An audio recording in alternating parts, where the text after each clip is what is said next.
নমস্কার বন্ধুরা, আপনাদেরকে স্বাগত আমার চ্যানেলের বিশেষ একটি পর্বে। কোন তারিখে জন্মগ্রহণ করা শিশুরা পান মা লক্ষ্মীর কৃপা? অভাব হয় না অর্থের। সেই সম্পর্কেই আমি আপনাদের আজকে বিশেষ তথ্য দেব।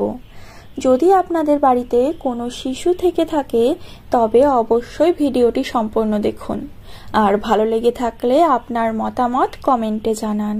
আপনার প্রিয়জনদের সাথে ভিডিওটি শেয়ার করুন, আর অবশ্যই একটি সাবস্ক্রাইব করে দেবেন। তবে চলুন আজকের ভিডিওটি শুরু করা যাক। কোন তারিখে জন্মগ্রহণকারী শিশুরা পান মা লক্ষ্মীর কৃপা? অভাব হয় না অর্থের। সম্পদের প্রতীক দেবী লক্ষ্মীর আগমনে ঘর থেকে দারিদ্র্য দুঃখ দূর করে সুখ নিয়ে আসে। এটি বিশ্বাস করা হয় যে দেবী লক্ষ্মীর কৃপা থাকলে সম্পদ, ভাগ্য, সুস্বাস্থ্য, সমৃদ্ধি এবং সুখ আসে পরিবারে। জ্যোতিষশাস্ত্রে ভাগ্য নির্ধারণে সংখ্যাতত্ত্বের ওপর বিশেষ গুরুত্ব দেওয়া হয়ে থাকে। জ্যোতিষশাস্ত্রে যেমন 12টি রাশি রয়েছে, তেমনি সংখ্যাতত্ত্বেও 1 থেকে 9 পর্যন্ত সংখ্যা নিয়ে গঠিত। প্রেম, ক্যারিয়ার, স্বাস্থ্য, ব্যবসা, সম্পদ, শিক্ষা, বিয়ে ইত্যাদি সম্পর্কে জানতে এই নম্বরগুলি ব্যবহার করা হয়। আমি আপনাদের যেই তথ্যগুলি আজকে দেব সেগুলি সমস্তই নিউমেরোলজি থেকে পাওয়া। অতএব দেবী লক্ষ্মীর কৃপা সর্বদা একটি নির্দিষ্ট সংখ্যায় জন্মগ্রহণকারী ব্যক্তিদের উপর থাকে। এই ধরনের মানুষদের জীবনে খুব বেশি অর্থ সমস্যার সম্মুখীন হতে হয় না। তাদের চাকরির ভাগ্যও খুব ভালো। তারা কম বয়সে চাকরি পেয়ে যান এবং আর্থিক উন্নতি করতে থাকেন। সংখ্যাতত্ত্ব অনুসারে আপনি আপনার জন্ম তারিখের যোগফল থেকে আপনার রেডিক্স নম্বরটি খুঁজে পেতে পারেন।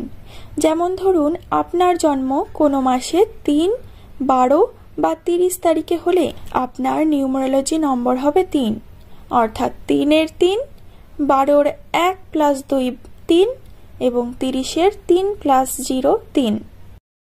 যাদের জন্ম 6, 15 বা 24 তারিখে তাদের সংখ্যা 6 হয়ে থাকে।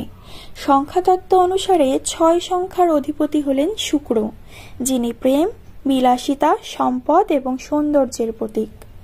শুক্র দেবী লক্ষ্মীর সাথে যুক্ত একটি গ্রহ। সংখ্যাতত্ত্ব অনুসারে 6 সংখ্যাটি দেবী লক্ষ্মীর খুব প্রিয়। অতএব মাসের 6, 15 এবং 24 তারিখে জন্মগ্রহণকারী ব্যক্তিরা খুব ভাগ্যবান বলে মনে করা হয়। এই তারিখগুলিতে জন্মগ্রহণকারী ব্যক্তিদের জীবনে অর্থের অভাব কখনোই হয় না। শুধু তাই নয়, তাদের প্রেম জীবন সুখে ভরে থাকে। তারা বিলাসবহুল জীবনযাপন করে। এই সংখ্যার অধীনে জন্মগ্রহণকারী ব্যক্তিদের সারা জীবন কোনো অর্থ সম্পর্কিত সমস্যার মুখোমুখি হতে হয় না।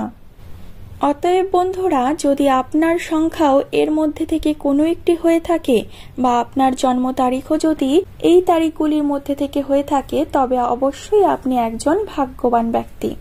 মা লক্ষ্মীর কৃপা আপনার ওপর সর্বদা বিরাজমান। যদি আমার তথ্যের সঙ্গে আপনার জীবনের ঘটনাবলী মিলে থাকে তবে অবশ্যই একটি সাবস্ক্রাইব করে দেবেন। ধন্যবাদ।